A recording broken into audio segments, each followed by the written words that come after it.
Week number 5, lecture number 4.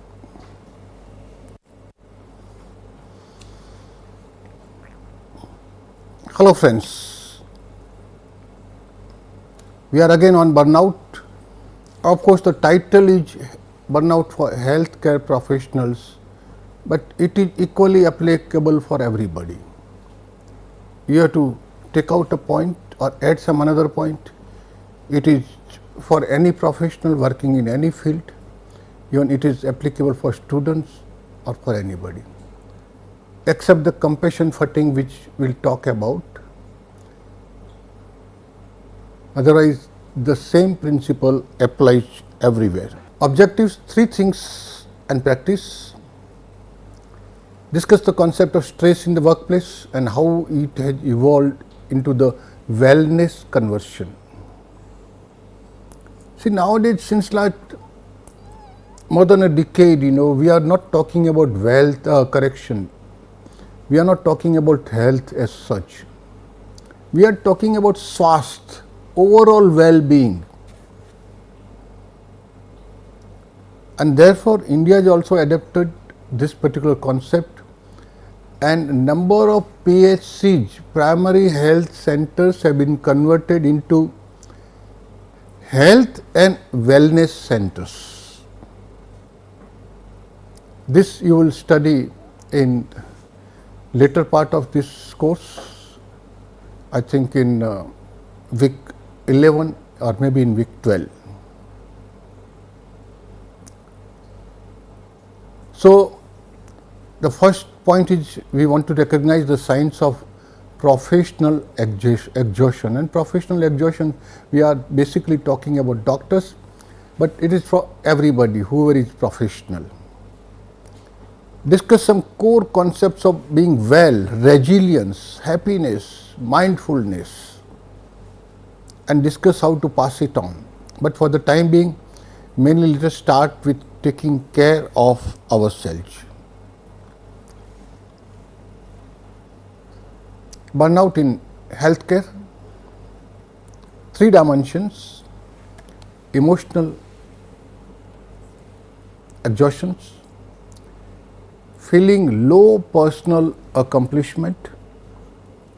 Why emotional exhaustion? Because every day, in and out, they are generally dealing with sicknesses. Sick people come to them, mentally sick, physically sick, and they remain with sick people all around. So, the whole environment is as such, Of course, they have studied that they should not be mentally attached to the patients, emotionally attached to the patient, but after all, we are human beings. Those doctrines are okay for study, but it cannot be followed 100%. When you see somebody paining, and when we are talking about empathy, even not sympathy also, we are talking about empathetic treatment, they will definitely get affected. Feeling low personal accomplishment. This again, there is something wrong with our medical teaching. It is being taught to them. Even Dr. Geeta Joshi also said in some of her lectures that we are being taught in our college level medical graduation that our job is to cure and to see that the patient survives at any cost. We don't want him to die. If that is the thing, people will die, and therefore most of the doctors will feel that they died because that is their failure, and that is where they feel low personal accomplishment. They take the blame on themselves. Now, to save themselves from this, they want to depersonalize themselves from the patient. Again, that hurts to them. Up to what extent they can depersonalize? People are doing it. In most of the hospitals, people are generally referred as patient number so and so. Patient means bed number so and so in the ward. What are the contributing factors? Professional isolation, working with a difficult population, difficult in that sense that most of the people are not so educated, and particularly they know very little about medical things. There is a need to explain to them. They may not be able to understand. After all, who understands the anatomy inside? Long hours with limited resources, ambiguous success,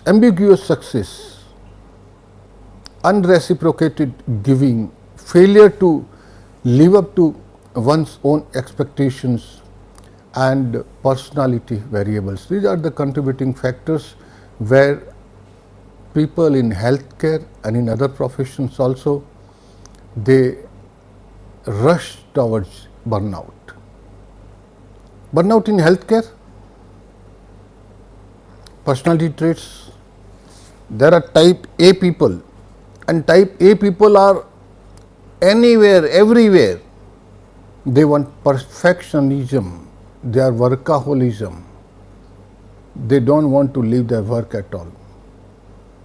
Some people work in the office till 9, 10 o'clock, and again thereafter they carry some work at home also. This is workaholism. Everything, whatever they want to do, there got to be perfection achieved.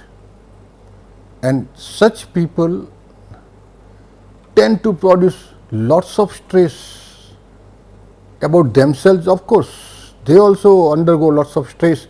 But not only that, the people who are working along with them, they also become stressful because the same type of work is being demanded from his peers, from his juniors, and from the people working around. It's a personality trait. What can you do about it? Gender. Female physicians with higher rates of depression and harder time with balancing work life and family responsibility.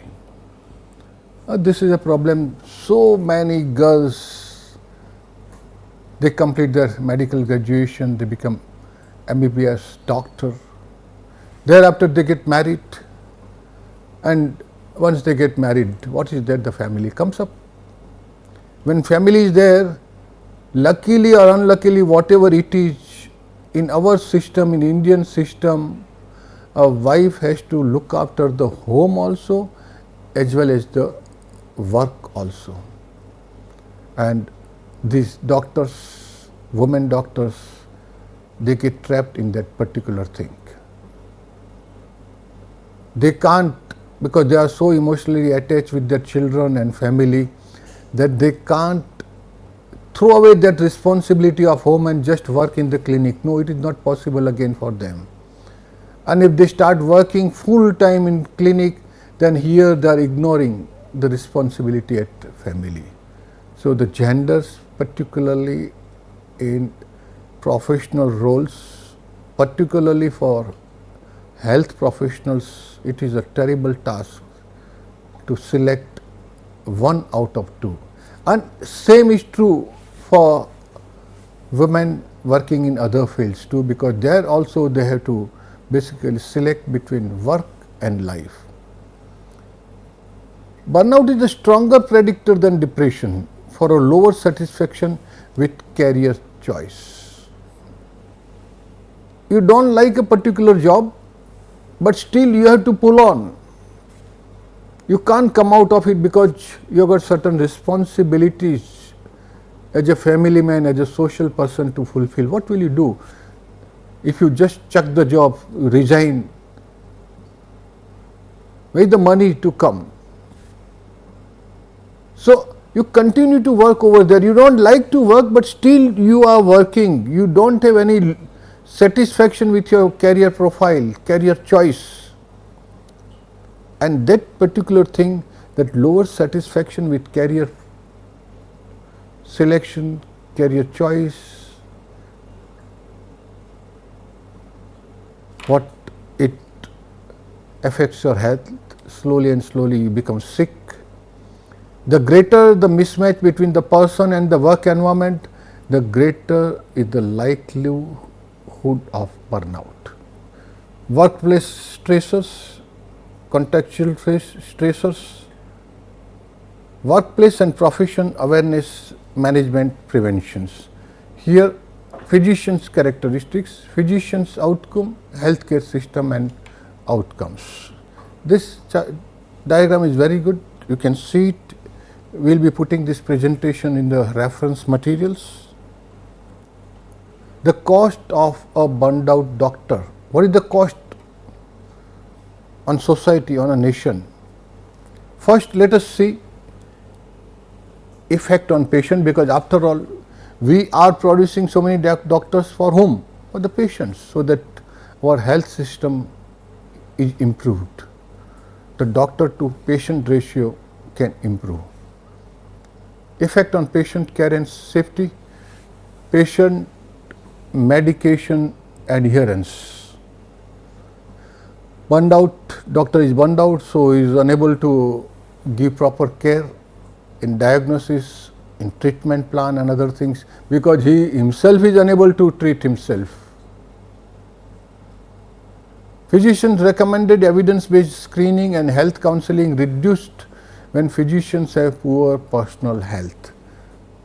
Most of the doctors, when they fall sick, they do not refer themselves to the doctors. They say, okay, it will get okay, sab theek ho jayega. How the hell it can get okay? When it is not getting okay with other patients, how will it get okay with the doctor? So finally, he falls sick and sickness slowly and slowly increases.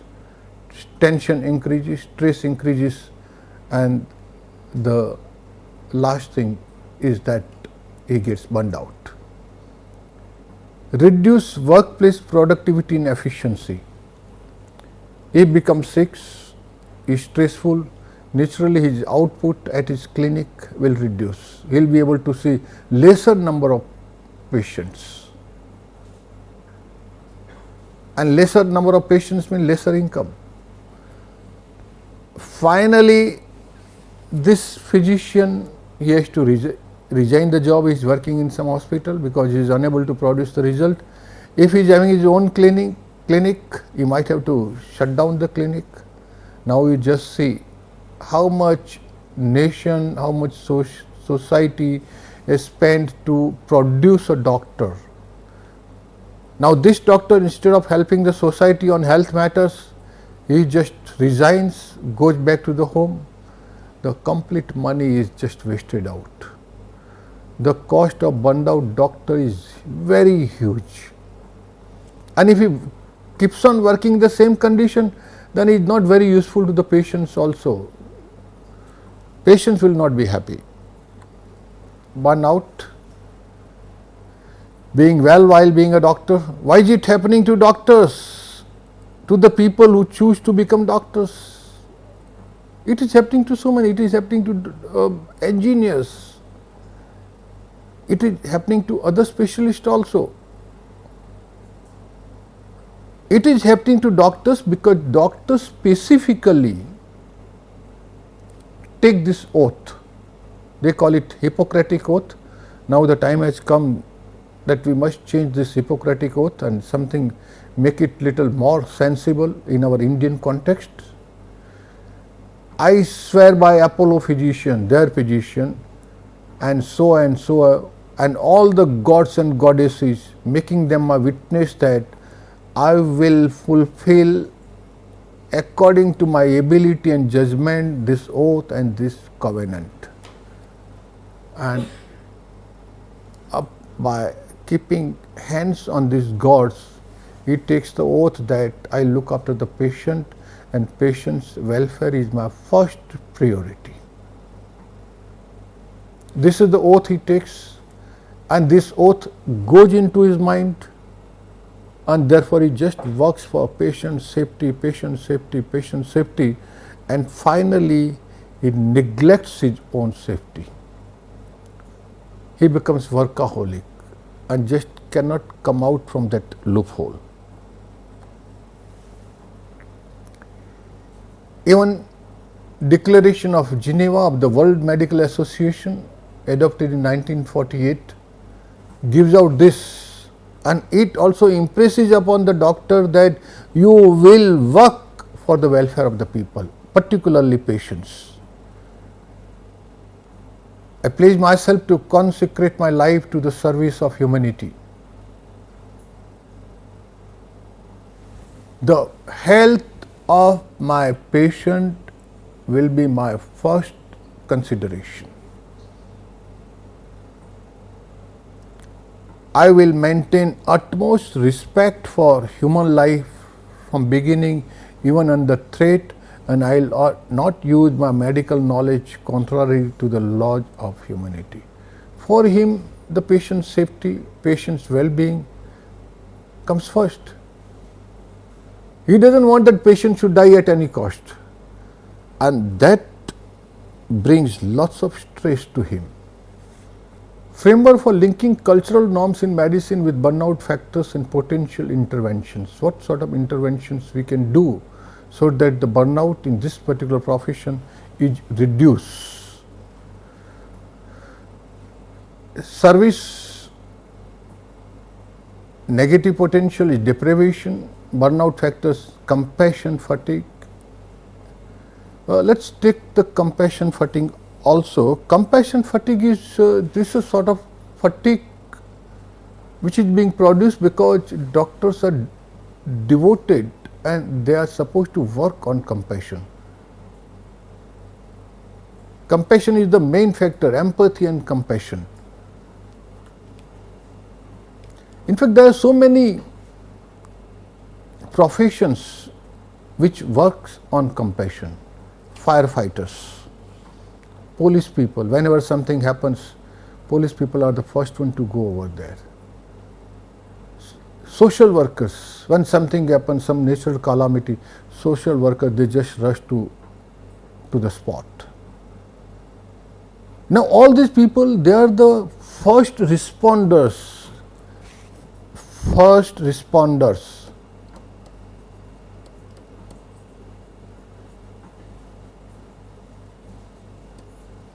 They are the first group of people to reach to that site, and that is where they hear the stories of trauma from those affected people. Story of trauma is really difficult, and you are witnessing also.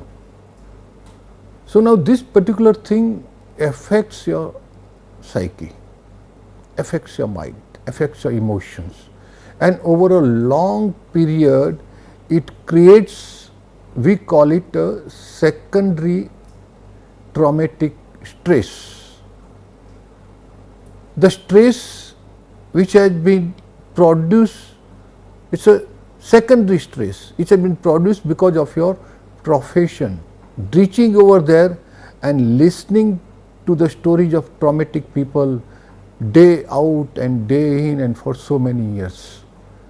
And this we call it compassion fatigue. Reframing appreciation and gratitude, that is what people should do, but it is just not possible. Positive value, they are excellent. Invincibility, they think they are invincible and then they get exhausted. Emotional exhaustion, here we can teach them mindful self-compassion, inner critic awareness. Curative competence, omnipotence, they think they are omnipotent, they can save everybody, and when you call yourself omnipotent, that means you are comparing yourself with God, which is not. Here what is required? Some training on self-awareness and generous listening. Compassion, then later on over a long period of service makes you isolated. Then burnout, what should you do? You become depersonalization. Here again we have to give them certain lessons on connection and community.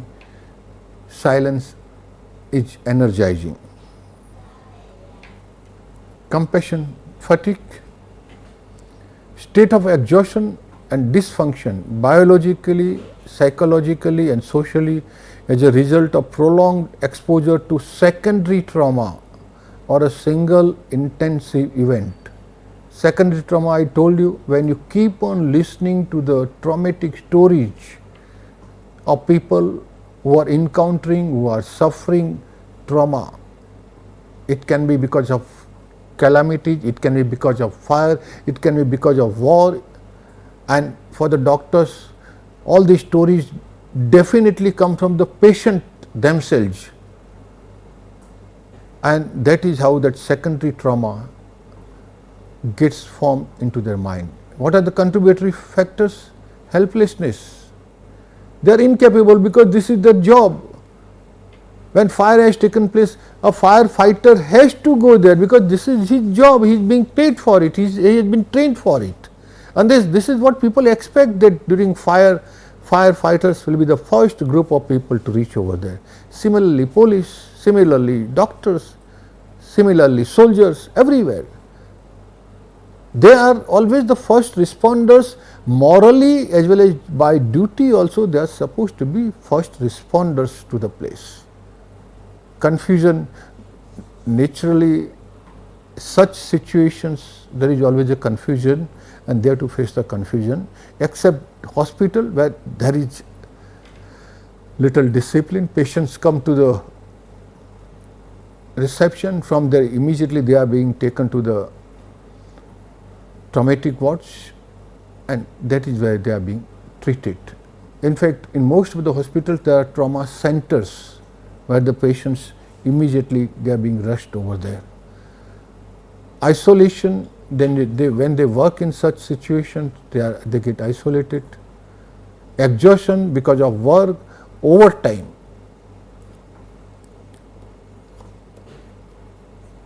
Doctors, they are generally on emergency duties, and when we call it emergency duties, it means they can be called if a patient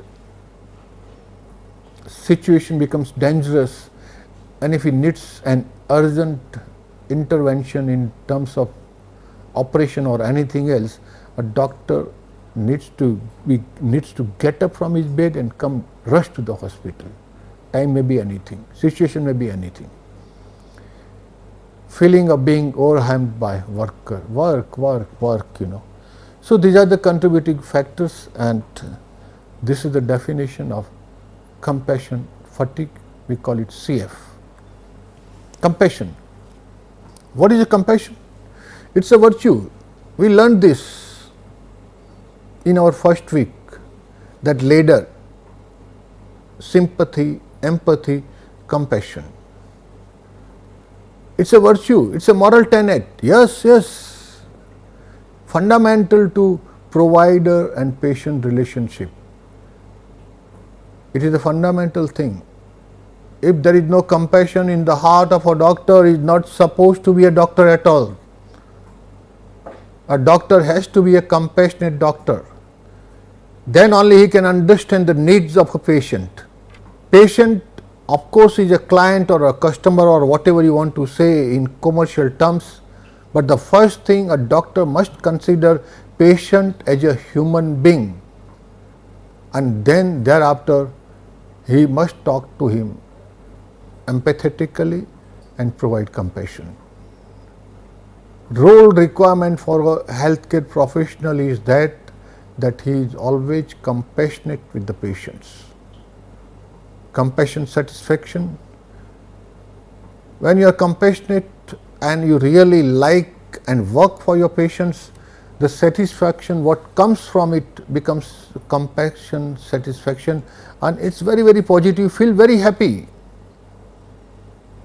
You feel very happy. Whenever you do your duty anywhere, at any stage of your life, in any station, whether nothing is, when you work somewhere, no work is small and no work is big.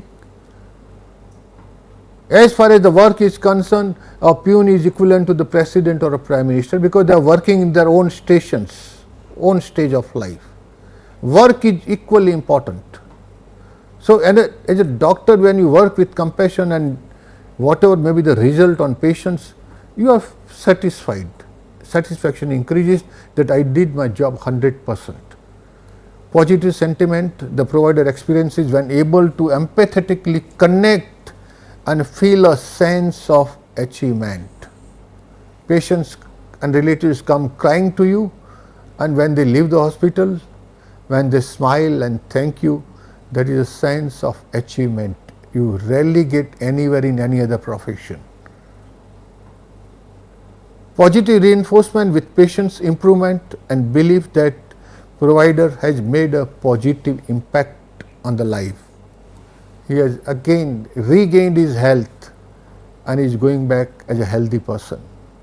Emotionally fulfilled by one's work in the human service field. This is a service to the humanity, like army or other paramilitary forces. It's a service to the nation's security. The same way these people, doctors, they work in the service in human field, human service fields. CF, compassion fatigue, post-traumatic stress disorder. This can lead to post-traumatic. CS is basically, if you want to say CS, CF is equivalent to burnout plus secondary traumatic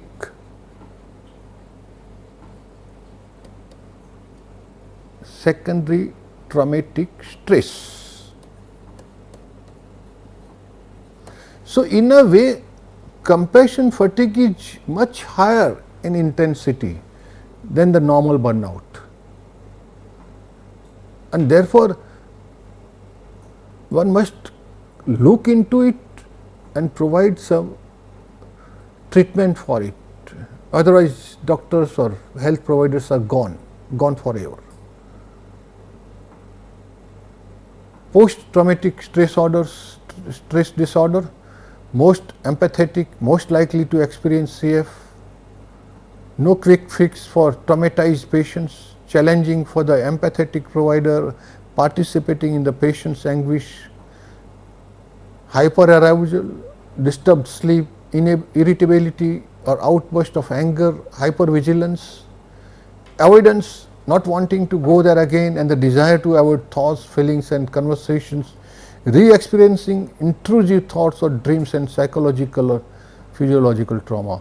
This is a situation that which doctors sometimes don't want to enter the hospital again. It becomes so drastic. So, what should they do? Self-care. But I said in my previous lectures, the doctors talk about care, provide health care to others, but they are very lazy about self-care. They are miserable at this. Less doctors visit for themselves. They generally take self-prescribed drugs. They know about the drugs and medications and other things. So, instead of visiting anybody else, they just take the drugs themselves. And they think it's a perceived, it is in the mind, it is not there actually. So when I may be a doctor and I am sick, it's better, it's professional to go to some another doctor and just consult, this is the thing, what do you say about it, But here the positive stigma around seeking help or support. You are a doctor and you think that if I go to doctor for my sickness, no, it's stupidity, shame, which is false notion, wrong. Even they are willing to work when sick. Denial and avoidance, sometimes they just deny it. Physicians' coping strategies, poor record of mutual support and positive feedback in the field, protecting the privacy of colleagues. Doctors are self-reliant, individual-driven achievers who are industrious and self-sacrificing. This is what they think about it, but it is very, very harmful for them. Let's now come that we compare stress and burnout. Characterized by over engagement. They keep working. and stress comes. And here, when burnout takes place, they are so stressed out, so weak, so they start disengaging, they stop work slowly and slowly. They reduce first, then they stop work, they may resign. Emotions are overreactive, here emotions are blunted. In stress, they produce urgency and hyperactivity. Here, burnout produces helplessness and hopelessness, because they are reached to that particular stage that they cannot help themselves now. They don't have energy. Loss of energy under stress.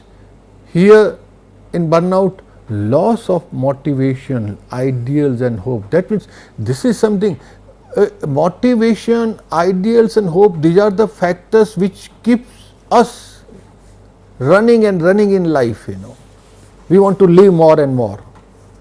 But in burnout, all these things, motivation, ideals and hope, they get reduced slowly and slowly. Stress leads to anxiety disorders. Burnout leads to detachment and depression. Stress primary damage is physical, and in burnout primary damage is emotional. May kill you prematurely, may make life seem not worth living. These are the things. Burnout is much dangerous than, of course both are dangerous that way. What is burnout? You are heading off the rails. Your your train is going on the track very nicely. You had lots of satisfaction from your profession, lots of patients coming to you, you are satisfied, but all of a sudden, because of CF, compassion fatigue, you get derailed. आपकी गड्डी पटरी से उतर जाती है, and that is where emotional accident takes place. Heading off the rails, emotional exhaustions, fatigue, insomnia, impaired concentration, somatic symptoms, repeated illness, loss of appetite, anxiety, depression, anger, these are all emotional symptoms. Feeling low, personal accomplishment. This is totally personal, because whenever you work somewhere in any professional field, the most important thing is job satisfaction.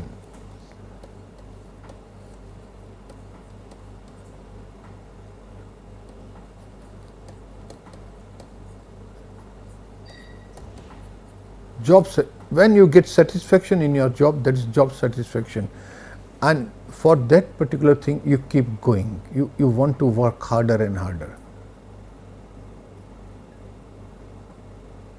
But here, under compassion fatigue, it is low personal accomplishment, so loss of enjoyment, pessimism, sarcasm, isolation, detachment, all these things happen. Depersonalization of the patient, apathy, irritability, lack of productivity. Earlier he started with compassion, and now you just see he is going down. He is apathic now. He doesn't like patience. When it is more, 2 weeks or more of persistently diminished mood, 2 weeks, loss of motivation, feelings of guilt or worthlessness, persistent social isolation, life interfering anxiety symptoms, use of alcohol, non-prescribed medications, sustained decline in functions, changes in eating patterns or weight loss or gain, suicidal thoughts finally, and self-harming behaviors. So, how to avoid burnout? Burnout and compassionate fatigue exist, and they are damaging, and therefore we should be well. Has anyone ever taught you how to be well at work, in marriage, in balanced nutrition, in life? This is what I said in my lectures. There are certain issues which can bring lots of happiness in our life are not being taught to us. Other issues are being taught to us. Who taught you? How did they teach you the impact of modeling, wellness and practitioners, doctors just cannot control when they undergo compassionate fatigue. First requirement is being well, stabilize, swasth, come down into your own self position. 10 commandments, physician wellness. You will not expect that someone else will come and reduce your stress. Self-management is the best management. Why should someone else come and just talk to you, yes, this is what is happening? You understand, you are well qualified, well educated. You shall not resist change. Thou shalt not take thyself in vain. Look after yourself. Have self-esteem.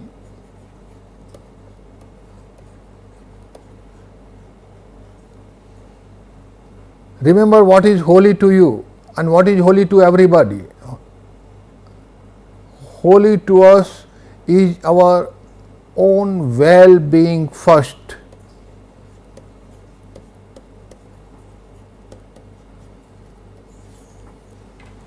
If you are okay, everybody is okay. If you are healthy, then you can help others. There is a very nice book, I Am Okay. You are okay. Honor your limits. After all, you are working through your body. Your ambitions may not have limit, but your body has got certain limits. Body will get tired. How can you work for 12, 13, 14, 15, 16 hours a day, and that too continuously? Thou shalt not work alone. Make a team and start delegating responsibilities. Don't take everything on yourself. Thou shalt not kill or take it out on others. Because of stress and burden, you will not kill yourself and others. Thou shalt not work harder. Thou shalt work smarter. And what is smart working? Is by means of delegation. Seek to find joy and mastery in thy work, and thou shalt continue to learn. Continuous learning. This is what we said. When you cease to be a student, you cease to be a human being. Continue to learn throughout your life. And now you should learn that your health comes first, your well-beingness comes first, and then thereafter everything else. Choice is yours. Thou shalt not expect someone else to reduce your stress. Common sense and common action. Just because we know what to do doesn't mean we do it.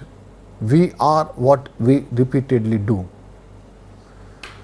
This is all about burnout of professional doctors, and particularly CF, that is what we call compassionate fatigue, and this generally happens not only to doctors but to all those who are first responders. They are the first group of people to rush to the situation, and they listen to the traumatic stories which affect their emotional well-being. Thank you, dear friends.